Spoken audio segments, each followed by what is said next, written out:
I want to welcome you to the show. You're the first guest of my 2021 horror series. As I do this every year, I want to welcome you live through 65 iHeartRadio, Sports and Hip Hop with DJ Mad Max. We have the one and only Yan Birch. Yan Birch, how are you doing tonight? I'm doing very well, thank you. Thank you so much for having me. Of course. You survived the whole Instagram, Facebook shutdown today? You know what? Yeah, I thought it was something wrong with my Wi-Fi like half the day. I'm like, frick, I can't get anything. And then I look at my computer and I was on Wi-Fi. I'm like, it's got to be something else. Yeah. And then this notifications came across the screen saying, this is down and this is down. So it made sense. But, that was kind of nice not to feel the urge to go on Facebook every 5 minutes. It was. I was saying the same thing earlier. I was saying that I said that a couple days ago, actually, because I was thinking about it. I wish we could just go back to times where we didn't rely on social media, because see how peaceful it was earlier? I feel as though that the phones control us.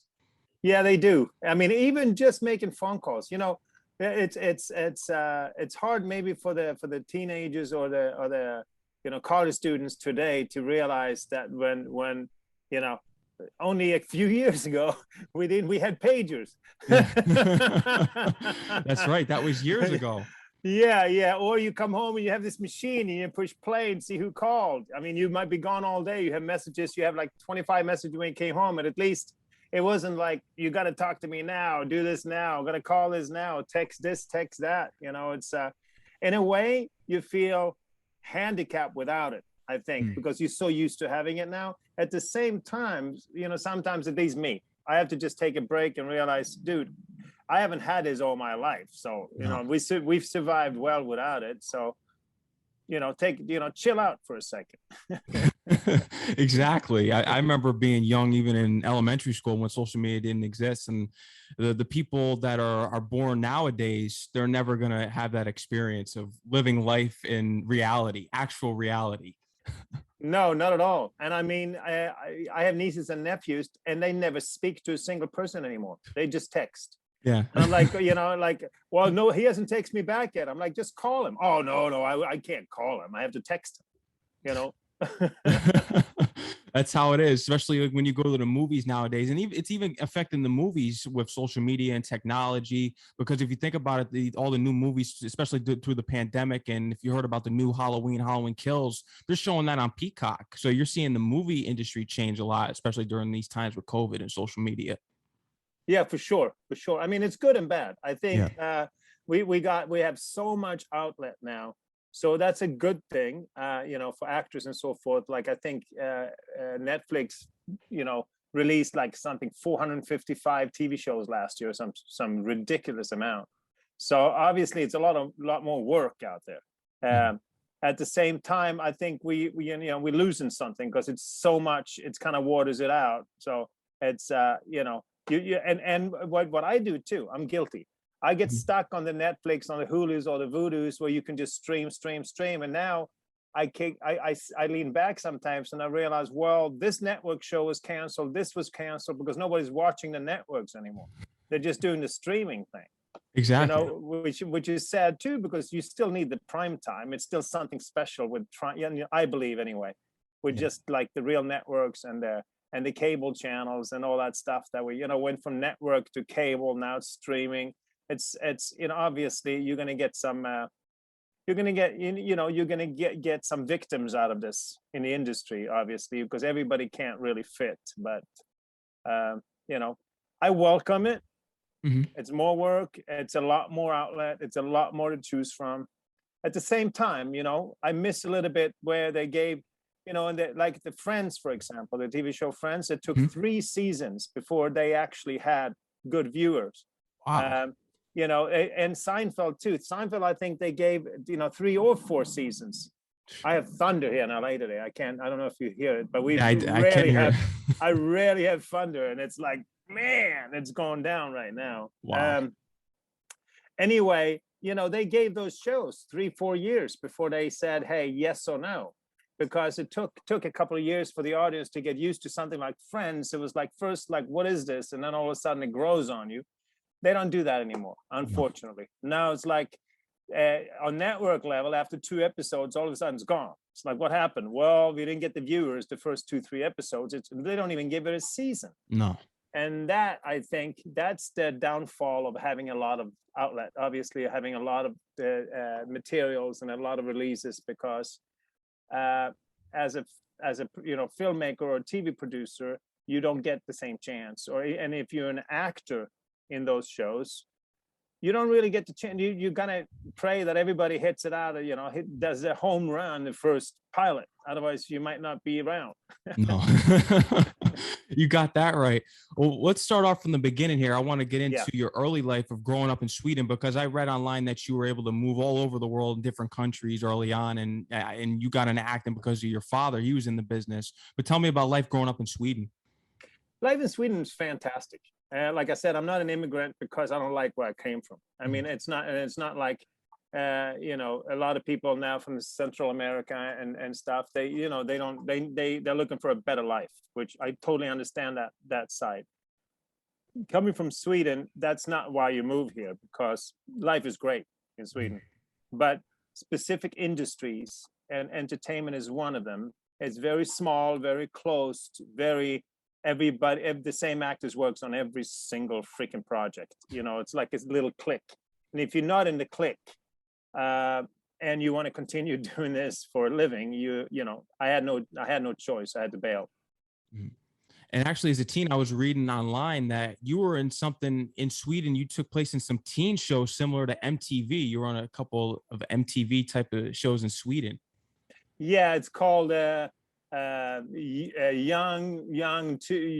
again, or young two, whatever. It's like, if you translate it, it was a show for teenagers. We played music videos, and we also played a lot of like domestic band music videos that was not necessarily on MTV, but they sent in tapes. Like people sent in demos to record companies. They sent in tapes to us, so we aired like amateur made basically music, or unsigned band made videos. We had a lot of those. That was fun. I was young, like 13, 14. It was a blast. So did that, and then I was host of a show called The Children's Journal. There was another show by kids for kids. It was all the reporters, if you see another kind of show, we had reporters go out in the field, but they're all kids. The reporters were kids, the sound man was kids, the cameraman was kids, the crew was kids. It was one, that was a really cool thing they did, actually, because everybody, obviously our bosses were adults, but the crew, the cast, the guests, everybody was like, between 13 and 20. So that was another show I was involved in. As far as education goes, you were very skilled in mathematics. I think mechanics, is that right? Mechanical engineering. Mechanical engineering. Okay. Yeah, I got a bachelor's in that. It's one of those things. My dad, as you mentioned, was an entertainer, musician, producer, director, actor, and he became an engineer, but to have something to fall back on. And then he finally made it as an entertainer, but he always told me, get your education, have something to fall back on. Worst case scenario, you can always be an engineer. That's my worst case, and that's my worst case engineer, scenario. So yeah, I got the education. I never really worked as it. I have a couple of side companies where the education really obviously helps when it comes to what I did study and so forth, especially the math, in daily life, you can use math everywhere. I studied a lot of mathematics. Numbers came easy. And to go back to the time where before we had these cell phones, I had about 2,500 phone numbers in my head in the old days. It's just numbers stuck. I couldn't tell you what the person looked like, but I know his number. That's the funniest thing. I met people, I'm like, don't remember your name, but your phone number is da, da, da, da, da, da. So it's just, people are different. My brain worked with numbers. So it came easy, got your education. And obviously the number thing I use in my daily life every day. So, I would say that to anybody that doesn't know why to study mathematics. Trust me, I've been an actor my whole life and I use it every day. Getting into the horror genre and films, your first film, as far as horror goes, was Roger Corman's Slumber Party Massacre 3. Tell me about your experience with working with Roger Corman. Oh, that was great. I was just blessed and fortunate. I didn't really know what I was stumbling into. This was 2 years after I moved here, and I in the beginning, and you know, it was tough to get in. Period. I got myself a management and so forth, and then they sent me over back to Europe to do some more modeling, and I did some modeling over here. And then I really wanted that acting thing to take off, so I did some music videos. I did the Dangerous Toys Scared. It was a lead male on that one. A good old rock and roll band that some people probably remember. It was on MTV all the time in those days. And then I was blessed enough to be in those days. Remember, the music videos was like short films, you know. So a lot of them, at least the rock and roll. So I got a lead in the Macaulay Schenker groups, a couple of videos for them. And after that, finally, I got called into Concord Horizons over here in Brentwood, where actually close to where I live right now, and met with Roger and his team, and I got the part as a you know, the twist in Slumber Party Massacre 3, the one that they wanted the audience to think I'm the killer, but I ended up being killed myself. But it was an interesting part. And I was very happy and blessed. And it wasn't until afterwards I realized that I was in really good company with Kevin Costner and Jack Nicholson and multiple names. Their first film was with Roger Corman. So I'm like, whoa, this is not a bad thing. No. Oh, 1991 comes around. You get the opportunity to be in People Under the Stairs. How did you eventually get this role? Was this just a ordinary audition in which they called you in and you performed? Because I know you were originally auditioning as Roach. Yeah, I came in. Everybody for basically, I think Wes didn't have it all set in the script yet. He had Roach set. That was the kid in the walls, and then he had this other pack, which was one main character who became the Stairmaster, but he didn't even have the name Stairmaster. The big one was originally the name, right? Yeah, the big one. It was called the big one. So it was a normal audition. I went in and I read for Eileen Knight, and I read for Roach. I mean, everybody had to do the Roach thing. And then 3 days later, I think I got a call back with Wes in the room. So it was just Wes and me, and I did the same thing. I had to do a lot of crawling around on the floor and a lot of just because Roach had no tongue either. It was like both the characters had no tongue. No. We were one of the kids that had the tongue cut out. So I did everything that Roach had to do and just basically try to express like Wes called it, show me what you're saying without saying anything. That's what I need. So he gave me different scenarios and I had to act to try to convince him that that's what I was saying, you know, over and over again. And it went really well, apparently, because the next day they called and they booked me. So very, very, and I have to be honest, I had no idea either how big that was. When I knew Wes Craven's name, I knew Freddy Krueger, but I had no idea. When I went to K&B Studios to do the body cast and the face cast and everything else, like a few days after I booked it, they did it right away. I come into the K&B Studios with Greg Nicotero and, you know, now the, you know, director of Walking Dead and so forth. And he has his own show on Shudder, and Howard Berger and Bob Kurtzman, the K&B. I walk in there and I see all these things around the wall in this place from all these movies. And Greg comes up to me and said, "Congratulations." And I'm like, "Thank you, but you know, for what?" He said, "You're now a lead in a Wes Craven movie. Do you realize what that means for you?" I'm like, "I don't think so." Not yet. Then I turn around and I see a full naked body cast of Ving Rhames right next to me. I'm like, Jesus Christ, what is this? Oh, so I knew I was on to something at that point. Definitely a hit film. It was in the box office for on the top charts, actually top 10, number one for 10 weeks. Is that right? 6 weeks. Number one, I think it was on top 5 or top 6 for 10. but it was actually #1 for 6 weeks straight. Wow. Yeah. That was a Well surprise deserved. even. Yeah, it was just that was a surprise even for Wes, I think. I mean, I don't know. God bless him, but I can't ask him now. But he just wanted to make a really, really good movie. But it came out Halloween, 1991, so it was like the perfect timing. And we were just fortunate enough that it was not any other really big horror movies going up against us at that point, like the Halloween type movies. And we just cleaned house week after week. So became a mainstream hit at that time, and it's over time it's become the cult hit. So you've had the best of both worlds with that film. that is definitely true, and it's rare.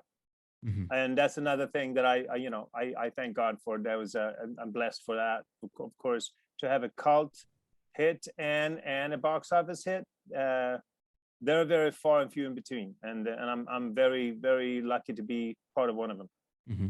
Definitely a great film, but getting into the makeup process, this took 6 hours. Is that correct? That is correct. 6 hours for 6 weeks.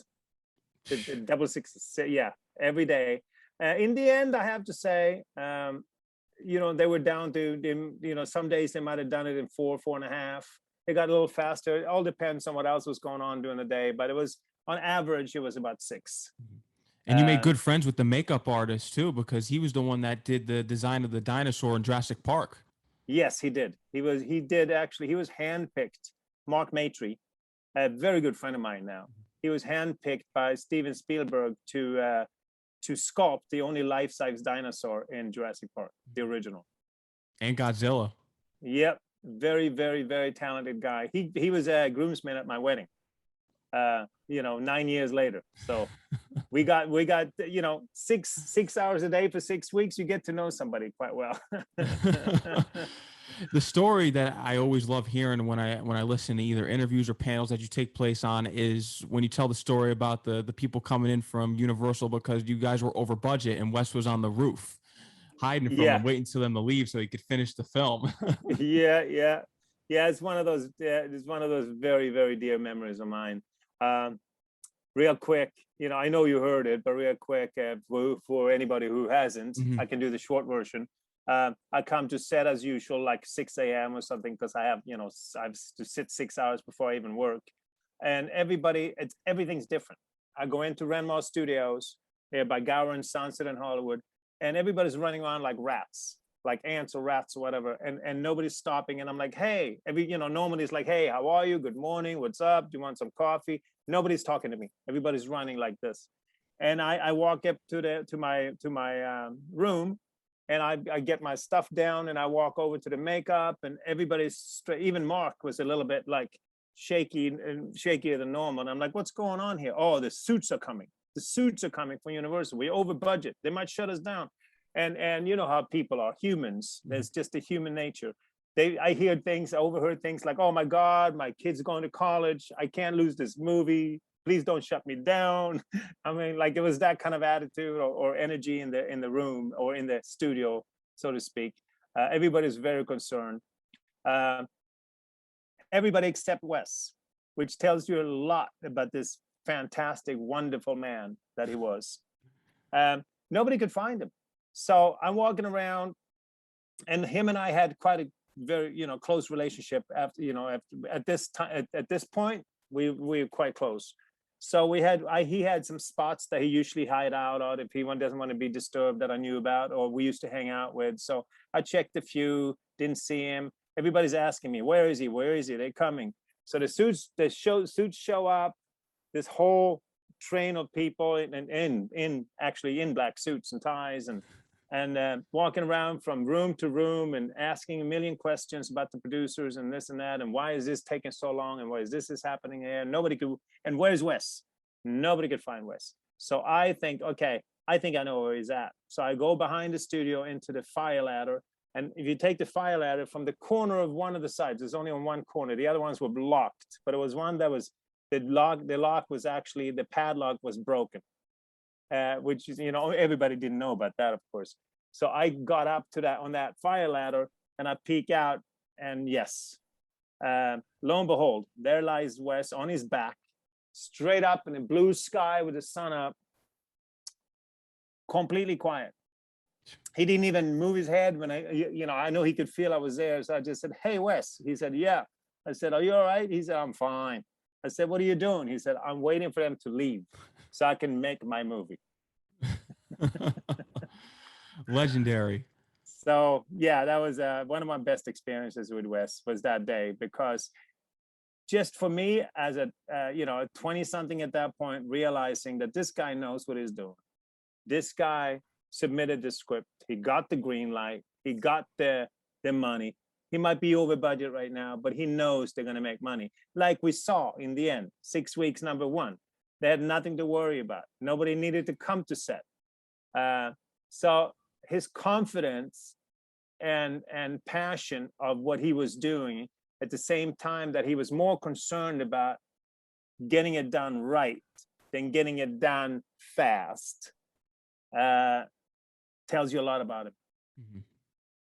He cared about his work, and it shows, especially in the outcome of the movie. It's one of the greatest horror films of all time. Oh yeah, 100% is. For sure.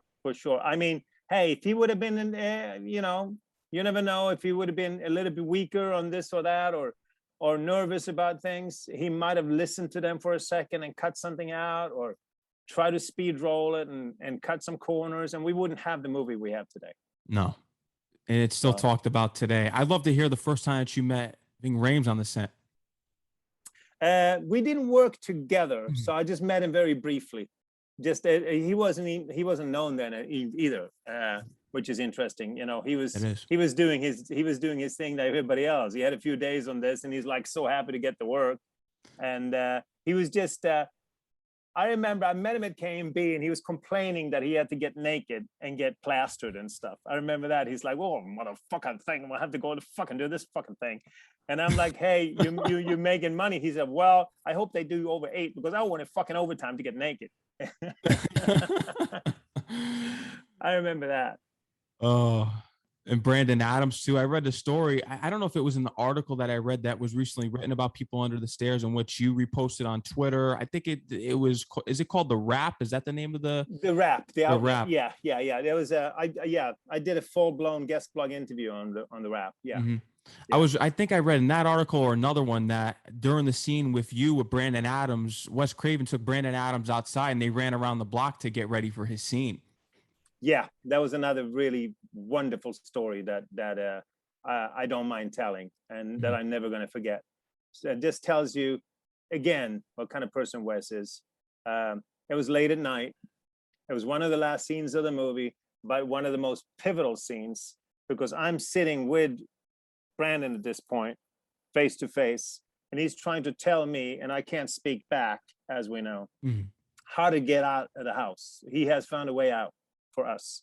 So he let us out of the cage kind of thing, but then he also figured out a way how to get out through the chimney, and the house exploded and all that, as we all know now. But when we sat there, we didn't really know what was going to happen. So he sat me down and he has to explain to me how to get out and what's out there, because I haven't been out my whole life. Remember, I was kidnapped as a baby and I've been inside. When he said sun, I don't even know what he's talking about. Yeah. So you had like the sun, the birds, all the lines we have in that. It's quite deep if you think about where I come from at that point. The character that I played, the Stairmaster, had never seen, by memory, never seen the sun, because you don't really remember anything, after two years old, or before 2 years old, you don't remember really anything, as we all know.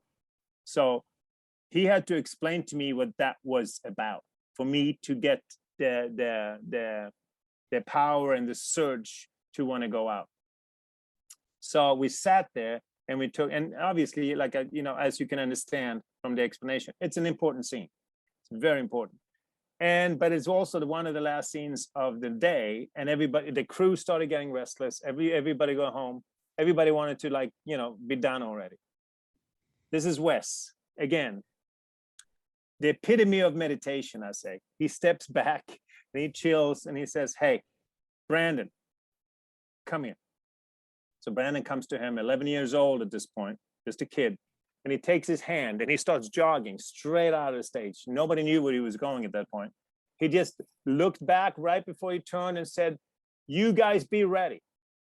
So he runs out, and he runs around Renmar Studios. At that point, it's probably about 2.5 blocks, because it's, it was a big area.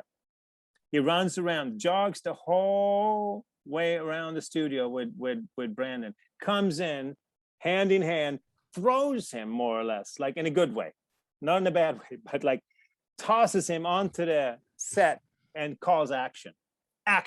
And Brandon just landed on his knee, sweating, looking at me, and said the first line. And that's the take you see in the movie.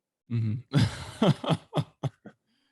Oh, he's just so legendary, Wes Craven. 100. Just these stories that you hear, and you never hear anything negative about him. And anytime I hear a story about him, I've interviewed a lot of actors that have worked with him. It's always positive.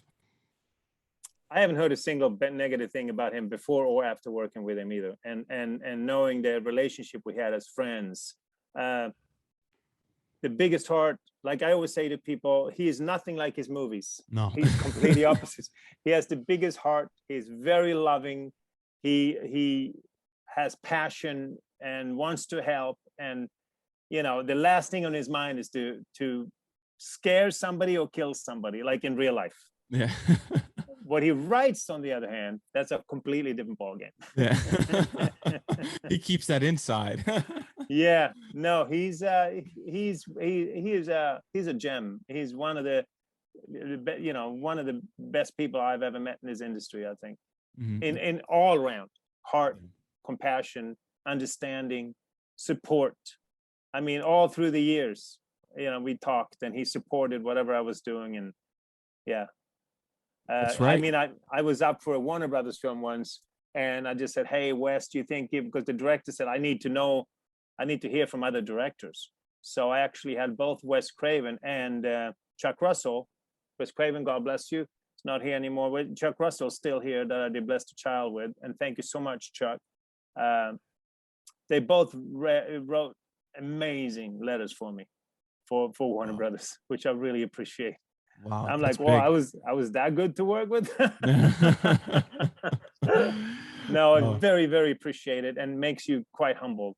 Mm-hmm. When the giants say, yeah, I would work with him again, that means a lot. Mm-hmm. It does. Everett, I heard that he was just crazy to work with. I know he doesn't like going to the cons, though. He's kind of just staying out of the light, and he does some acting here and there. I know he did the Twin Peaks, the new reboot or whatever it was I was reading online, but he kind of stays out of the fray. How about Wendy? Does she ever come out? No, Wendy comes out once in a blue. These conventions and stuff. It's also a little bit, not as much hermit as Everett. He wants to stay in his own little thing. But Wendy comes out if the time is right. We have been trying to get her out for the last few years for other things, and she did not. But she has done some conventions, and Everett has two. Once in a blue, he comes out, but very, very rarely. Mm-hmm. Has he held a panel with you for the people under the stairs? No, he has not. And neither has Wendy. I mean, we were hoping, I have to say, but obviously, COVID put a pin in that. Yeah. We were hoping for 2021. In 2020, before COVID hit, like on 2019, basically, me and Sean Whalen and Brandon were talking that we were going to reach out to Wendy and Everett and AJ in London and see if we can get more, because the four of us, Kaylee, Joe, me, Brandon, and Sean, we've gone out a lot together.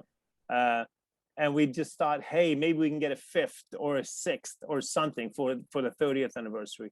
And we really did a whole list, and we wanted to, and we were going to blow out. You have no idea. We were supposed to be at a minimum one convention a month for 2020. I mean, for 2021. It was all planned for the 30th, and it did not happen. Unbelievable. And happy 30th too, because this is a classic. It's a classic. We only have one now. We only have one reunion this year so far, and it's going to be in New Mexico, Halloween weekend coming up.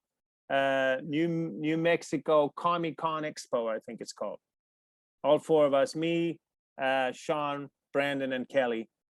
We're going to do the only 30th anniversary. So if you're close to New Mexico, wherever you're from, whoever listens to this, you should come out, hang out with us. 100%. They have to. I wish Everett and Wendy would come out because they nailed their roles in this. You bought their performances, and Everett, I'm sure the people would love to have him come out because he was the priest in Silver Bullet.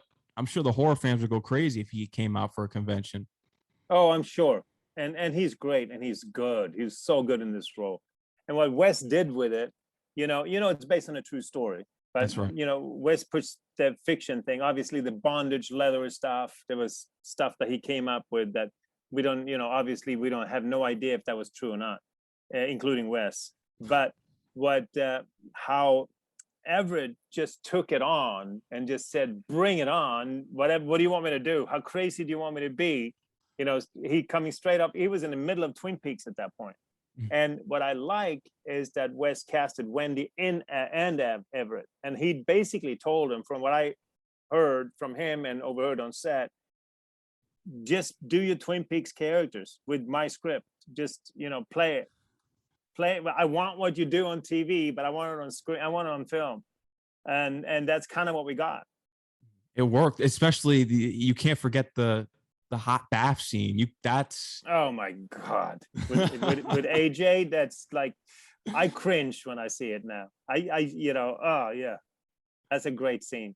And obviously the climax scene, which when you break out of the stairs, which gives the name to the movie. Yeah. When I come off of the stairs and I have the standoff with Wendy, me and AJ, I think that's one of the best scenes of the movie. 100%. It's an all-time classic. And the house is actually a real house. That's where famous movies are shot. They rent them out for movie sets. Have you been to the house in recent times? I know there's a lot of horror fans that go online that go and take pictures in front of the house if you're a true fanatic. Yeah, no, I haven't been there for a while. I mean, it's not too far from me.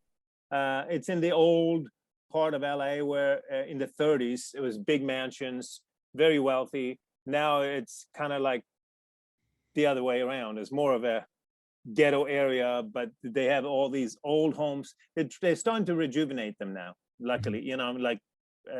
So a lot of people are buying them and putting some money into it because they're gorgeous homes. They're all like authentic 30s homes, 20s and 30s.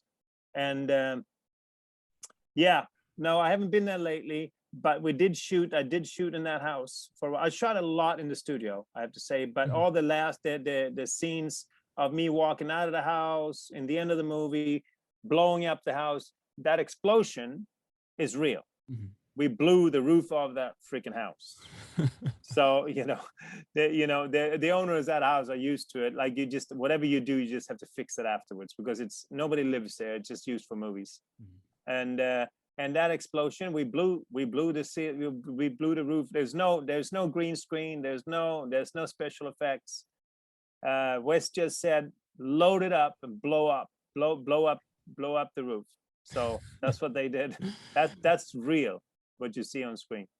Wow. And even the stunt man that played Everett in the explosion, if you remember, in the explosion, he flies out on the back of the window. Yeah, he broke his back. Really? I never heard that. That's crazy. He broke his back doing that stunt because he missed the mat. Unfortunately, knock on wood, he's alive. I think I haven't checked for the last few years, but he survived the stunt for sure. But he did break his back. That was one of the bad things with that scene.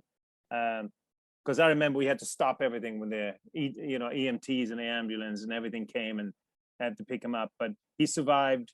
He was fine.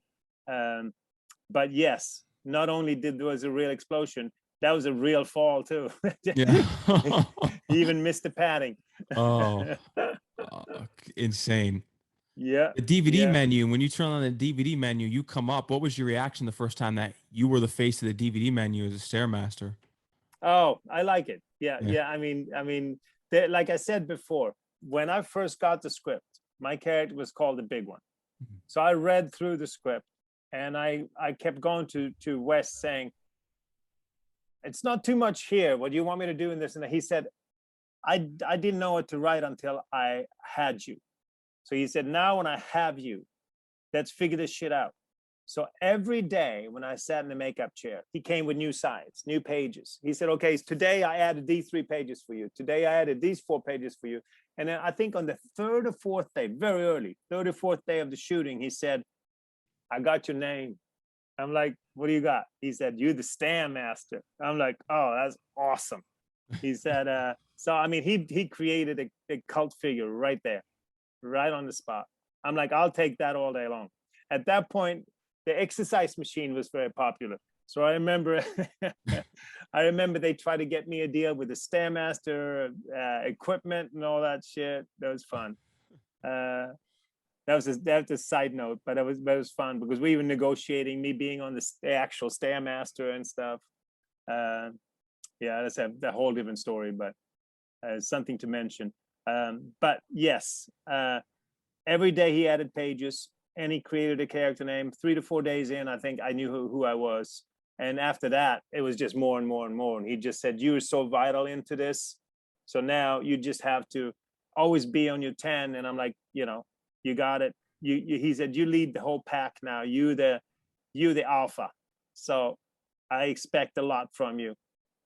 And that's how it went.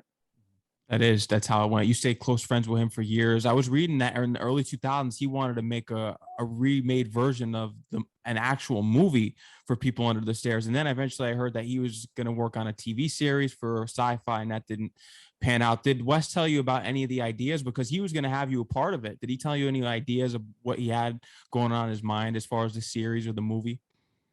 Yeah, the original idea was a sequel about the people under the stairs out in public. What happened after, because the movie ends, we walk out of the house and everybody, the money is raining down. And if you remember, one of the last looks on the screen is just the Stairmaster looking at the screen, smiling. And so Wes wanted to, the first idea was he wanted to take that somewhere. So what happens with these guys has been in a cage basically since they were babies. What happens when they're on this, in civilization? That was the Stairmaster 2. That was the first idea, and we threw ideas back and forth of what we would do and what they would do and how they would be in society and all that. That didn't happen.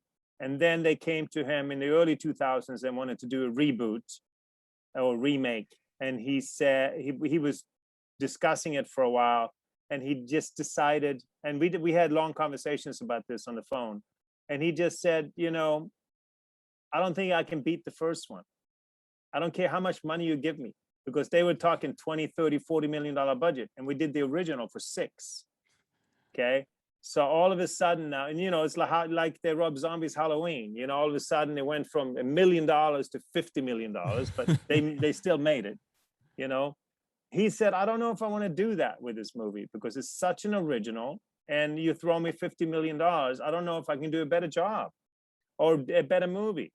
So he ended up turning it down because his whole thing was, if I can't make it better, why make it at all? So that did not pan out for, different reasons. But then 2015 in May, he actually signed a deal with SyFy and Universal Independent Television, UIP, and for a series, the People Under the Stairs TV series. And that one he did want to make really badly. He contacted me. We were going back and forth. He said, I'm doing this series. I just signed the deals. It's a lot of work before it happens, but you're in it. And I want to keep talking to see how we're going to do this, but it's going to be a fantastic series, and you're very involved. And that was exciting. It was very exciting. And, obviously I keep my texts and tweets since then, especially after he was gone, because it's very dear to me. 2 months after that, in August, he unfortunately passed away. So that deal, I spoke to that deal died, but they kept it alive for a while. One of the producers on the show with Wes is a good friend of mine now. And he said that, it's technically still pending, but without Wes, it's not going to happen. No. So. We've heard about the Jordan Peele that he's interested in producing a remake. Do you think that you're going to be in it? Is he going to reach out? Well, if you're listening, Jordan, how can you not have me in this thing? No, joke aside, I think he's going to do a great job. I think he did great with Candyman. I think he got a nice twist on that. And he used Tony Todd, my old buddy Tony. Tony was in the reboot. God bless you, Jordan, because Tony definitely deserves to be in that. Mm-hmm. And I'm hoping, wishing, thinking, yes, I would love to be in the reboot. That is a definite. It's got to happen. I'm sure he'll bring Brandon Adams back too. Oh, Brandon, maybe Sean, maybe Kelly. Cast, yeah. Yeah. In some capacity, I don't know, but I do know that it's very seriously discussed, and I think he's further along than the media knows. And yeah, I'm very interested. So hopefully, knock on wood. You had your work after this. You had your work on Charmed. How was your experience on Charmed? Charmed was great. Charmed was great with the three girls. I was in with when Rose McGowan was in there, not the first three, the second three, and Alyssa Milano and Holly. I actually have a fun story about that, because my first job ever in this country was an Adidas dance fashion show with Alyssa Milano as the lead. Wow. It came full circle. She was like 11 or 12. She was, I don't know if she was even a teenager. She was 12 or 13 maybe. And she was the name, because she had that Who's the Boss show at the time. So Adidas hired her and a bunch of other actors / dancers for Adidas fashion show. And that was my first job, my first paying gig. I did Adidas dance fashion show with Alyssa Milano. 1988, something like that. Insane. It all comes full circle, because then you're on Charmed. Yeah, no, we talked about that when I was on Charmed. And you know what? I was acting with Richard Lynch. God bless him too. He's passing. It was one of his last jobs. I was fortunate enough. I never worked with him before, and I came on set, and the main guest stars was me and Richard, and I'm like, shit, I love to work with you. So we sat, we hung out a lot on set, and he was my boss on Charmed. Like in Charmed, he was the boss demon, and I was, the Kane, the head of the Warlocks. We're sitting at the table talking. So we had a really good time, me and Richard and the girls. I enjoyed them very much. I think Holly had a major flu at the time, which if it would have been in COVID times, would have been scary. But at those times, it was like, well, as long as stay away from me, basically. No hugs. But I remember that. We had a really good time on set. People Under the Stairs, Slumber Party, Massacre 3, Charmed, Death House. You've become a horror icon in your own right. What's that mean to you when you have all these fans that say that you're a horror icon? It means a lot. Horror fans are special, I have to say, in a good way. They're very loyal. They follow you to the end of the world. If you tell them that that you're going here and there, they come. I have super fans that travel anywhere for any convention, which is that's typical for the horror community. I love that part of it. I love the commitment. I love the passion. At the same time, I am an actor. I love to do comedy and drama, and like I said, everything. You like to work. I sing, I dance, I play music. I'm like, I could do the Sound of Music if you want to. But I don't mind at all what happened, that I fell into a little bit of possibly typecasting in the horror, because my first movie was Slumber Party Massacre 3. I didn't plan it that way. I didn't come here and say I'm going to be in the horror movies. Some cheekbones and slanted eyes and that kind of shit helped. And the fact that I can look at somebody and think I'm going to kill them without me saying a word, that doesn't hurt either. But, I'm a nice guy. Otherwise, it's like, looks aside. I like to do everything. I just like to work. But I don't mind. I don't see myself in a box. I see myself very fortunate to have a box to play in, Mhm. but I also enjoy playing in the other boxes, Mhm. if that makes sense. Yeah, 100%. You like to work. You're diverse. You like to get involved Yes. with everything. 99 Problems is an example as well. Yeah, yeah. No, he did use my menacing look on that one as well. But yeah, that is doing fantastic right now. 99 Problems with Michael Cahill as the director, and Rob Harper and Richard Joel and Tori London as producers are doing a fantastic job. They did this proof of concept for Netflix, shooting as a short pilot, you can call it. It's a 16-minute pilot, basically, to prove the concept, which is a Twilight Zone theme. And right now, I just got the email. Right now, we have 94 wins or nominations around the world. 94. Congratulations. That's huge. Thank you so much. Yeah, we won Best New TV Pilot in the Burbank International Film Festival just 2-3 weeks ago, with Bruce Davison gave us the award, with the whole Bridges family was there being honored, Bo and Jeff and so forth. And Lloyd, their father, was honored too, of course. And the daughter is Emily was honored for one of her films at the film festival. It was a great event. We're actually in NoHo, Cinetor, I think. The North Hollywood Film Festival is going on right now, with 99 Problems being one of the main features as a short, up for a lot of awards. Best ensemble cast, best actress, best actor, best DP, best director, everything. 90. We trying to go. We said when we started, let's get to 99, because we have 99 problems. Let's get 99 awards, and we're 5 off. So I think that's going to happen. I think let's hope it does, and I think it will 100%. I do too. And then there was one of those roles too, where I don't say too much, but when I do speak, it means something.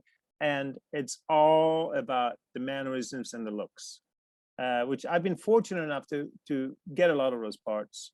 And people that are not familiar with acting, they might not realize that, in my opinion, the hardest acting is when you can't tell them what you want. You can't say it. It's so easy if you go up to somebody and say, you go to any store and say, what do you want? Like, you order something. If you can't say what you order, you have to try to figure out how to tell him what to order, right? Mm-hmm. Just think about that situation, but think about it in not just ordering food, in life. You got to get your expressions across. You got to let them know what you think and feel, but you can't say it much. You can't say much. That's one of those characters. I do speak, but I say very little. But everything else is in the eyes. Exactly. And I think that being in the horror genre, it gives you that ability, because as you play the Stairmaster, if you think of actors such as Kane Hodder, he really brought Jason to life when he played Jason in the Friday 13th. Oh, yeah. Kane is a really good friend of mine. I think he's doing a fantastic job. I've known him forever. And on another side note, he was actually my stunt double in Charmed. Really? I didn't know that. Yeah. We were hanging out on set, and then there was an explosion, and he's like, "You're out, I'm in." I'm like, "Oh shit!" So he was doing my explosion part, and it was fun. So that we always make fun of each other, because hey, you doubled for me a couple of times, and but he has this great career on his own. So I'm very happy for him. I like that everyone in the horror community, as far as actors go, you're all linked and connected. I always like hearing that you're one family, pretty much. Yeah, we are a lot, and that comes a lot with these conventions. Are good too. I mean, you hang out for 3 days. You have no choice. You either like each other, or you don't like each other, and there are some people that don't like each other. They stay away. Well, I could point those people out. You could tell who the jerks from the great people. Trust me. And then you have, on those conventions, you have these mandatory 15 minutes at the VIP party, 15 minutes at the bar. You let and some actors, no names mentioned, they like this. Okay, 14 and a half minutes, 15, I'm out. And some people, which I include myself and Sean and Brandon, we would just hang out, because if we didn't have the fans, we have nothing. If nobody buys these tickets, if nobody streams these movies, I don't have a job. So if they want to come out, spend a couple $100 on a ticket and have a beer with me, I'm going to stay for that beer. You know. Yeah. That's called being humble, and I think they deserve to, you know, it's part of your job. It's part of the business. It is. Yeah. 100%. Do you remember your first convention? When did this whole start for you of going to conventions and meeting with the fans? First convention ever was 2008, Chile Theater. I started conventions late compared to when the movie came out. Yes. I did the Chile Theater in 2008, New Jersey. That was my first one. Wow. I'll never forget that. Yeah. No, I was there with Val Kilmer, Billy Forsythe, and Julian Sands, and we were hanging out, and I'm like, fucking, this is great. I gotta do this. I gotta do this again. Val Kilmer had like 400 people in line, and I'm like, shit, you know, I want to do that.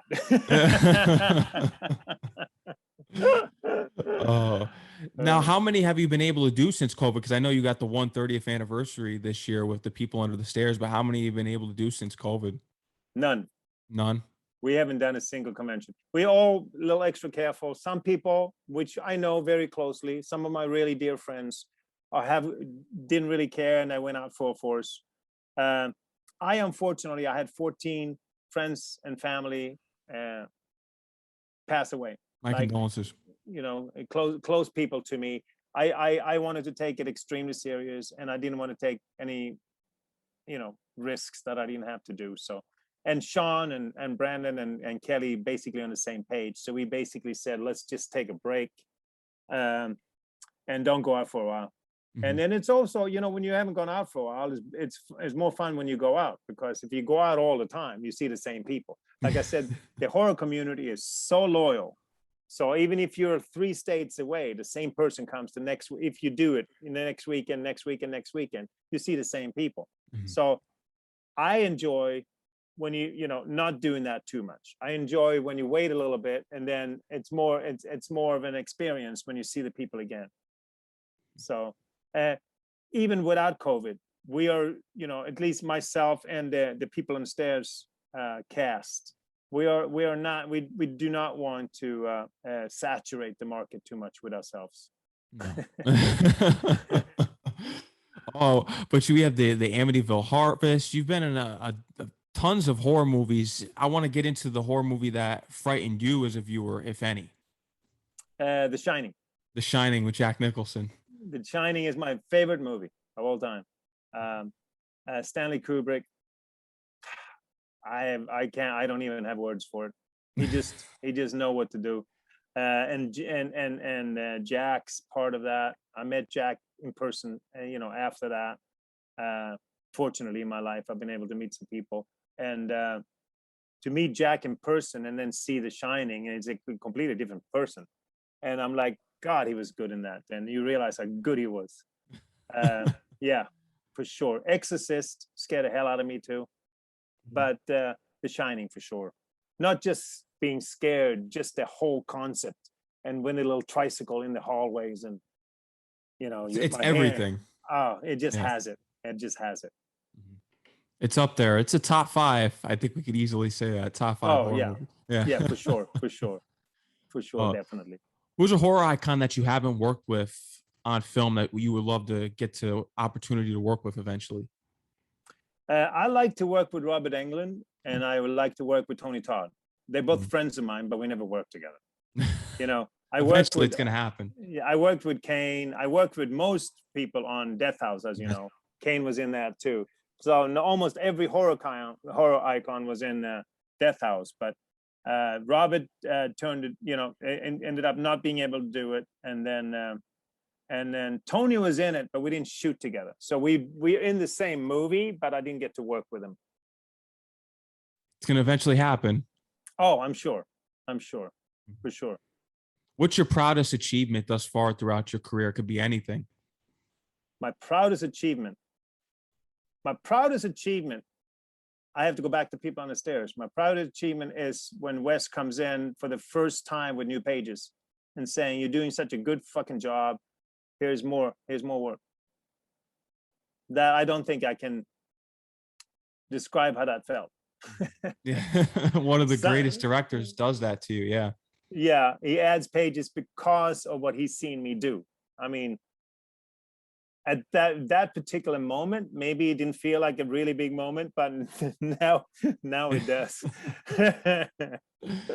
Huge. Yeah, Yeah. yeah, for sure. Yan Birch, I want to thank you for coming on the show. Is there anything else you want to let the audience know, your fans know? They can follow you on Instagram at Yan Birch page and Twitter at Yan Birch. Anything that you want to let the audiences know, your upcoming work, anything. Yeah, no, for sure. Another thing that's not horror that I'd like people to check out is Tale of Tales with director Holly Wallen. It's on Tubi. It's actually on Tubi, Vudu, and all kinds of things now, but it was released as a Tubi exclusive. It's a TV show where I played a 60s, 70s hippie drug dealer kind of thing, and I have a lot of fun with it. I saw that. I saw the I'm clip. like, yeah, I'm kind of a comedy relief on that. And I had a blast with that. Holly and I done a lot of stuff together. Love working with Holly.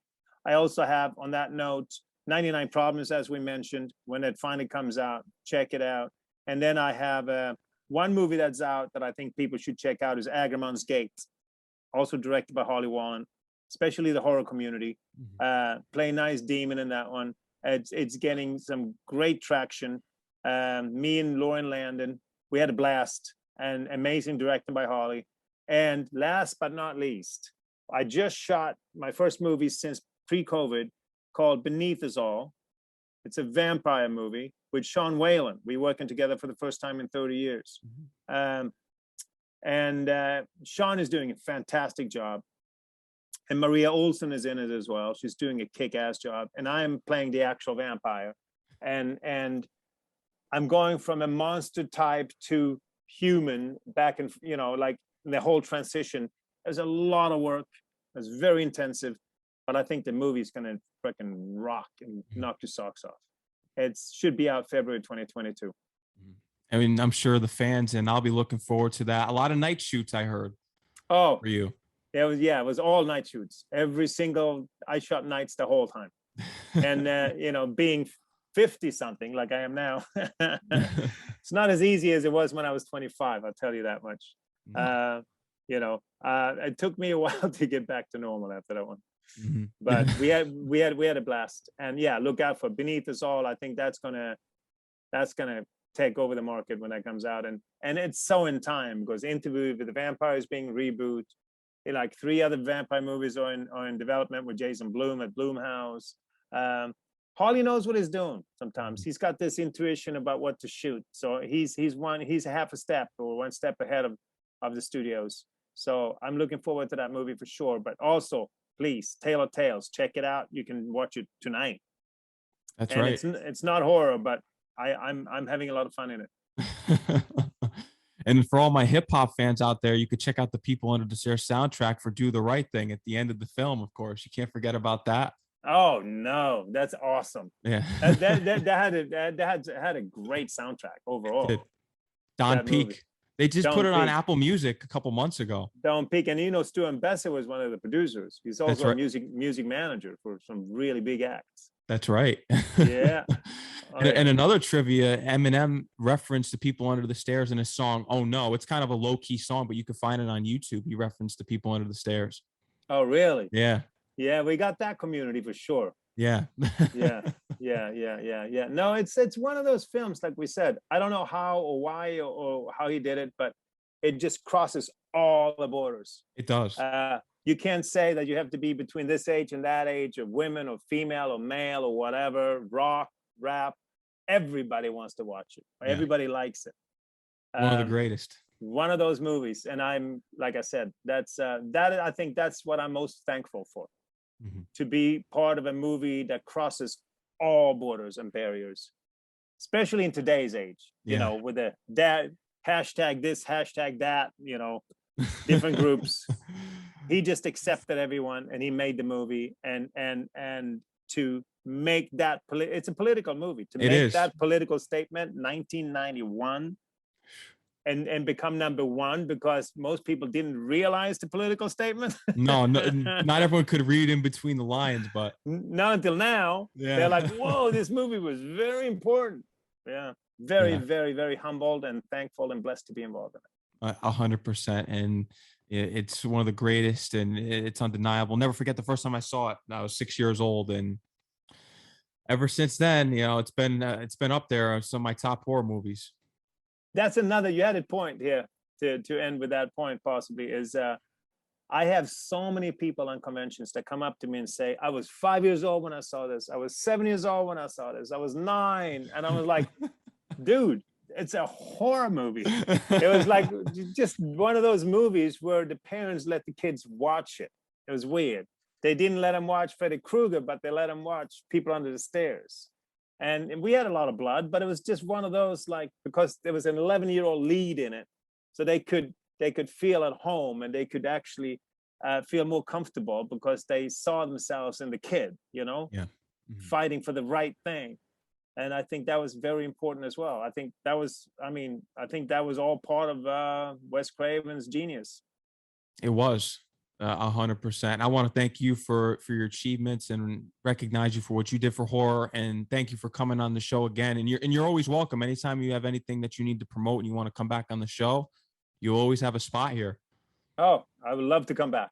Of course. I want to thank you again. I want you to enjoy the rest of your night and take care. All right.